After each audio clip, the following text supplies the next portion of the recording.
Greetings, people of Bethany. I hope this finds you doing well. This past Monday, I asked my wife Beth if she wanted to drive down to Wilmore, Kentucky. Maybe you've heard about it. There is what's termed a revival taking place at Asbury University or Asbury Seminary there. 8 days ago on a Wednesday after the chapel service, some students there asked if they could stay after the chapel service and pray.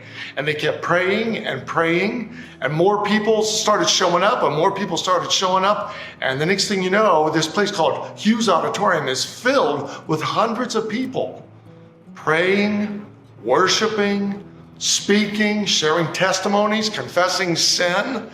And here we are 8 days later. And virtually 24 hours a day, it has been packed with people. Well, again, this past Monday, Beth and I decided to take a road trip down there and just kind of see what was happening. And I have to tell you, it was incredible to see, well, first of all, a lot of young people. They're yearning to be close to God, crying out to God. But we did see people of all ages, of all skin colors. It was kind of a taste of God's kingdom. The young people right in front of us said they had gotten up at 7 o'clock in the morning and driven down from Detroit just to be there. And we just stayed there about an hour and a half. But during that time, we heard a man kind of sharing about what God seemed to be doing. And then we had a time of prayer where virtually the entire auditorium was filled with people, again, of all ages and stages of life, on their knees. And then we huddled in clusters and prayed.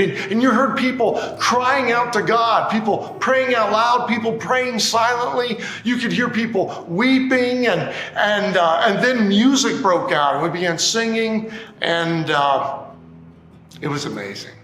It was amazing. And when I contrast what was happening there with just a few of the headlines of this week, the tragedies at Michigan State University, where young students were needlessly shot, their lives taken early, the continued war of Russia and Ukraine. And I heard about just locally the sex trafficking that's happening even in our own city here. Such a contrast. Well, I'm encouraged that even in the midst of a fallen world, God is still active. People are still seeking Him, and His kingdom can come. So why does it make a difference to live for Jesus? Because God has said, my kingdom will come. I hope that you will be encouraged as you learn of what's happening in other places. And I hope you and I will be encouraged to know that this same yearning for God, crying out to Him, and then living as a follower of Jesus can happen right here as well. May it be so. May it be so. May you and I be people of prayer, people who dig into the Word, people who meet the needs of others, people who demonstrate what it's like to live as followers of Jesus. Well, I look forward to gathering with you this Sunday. Take care.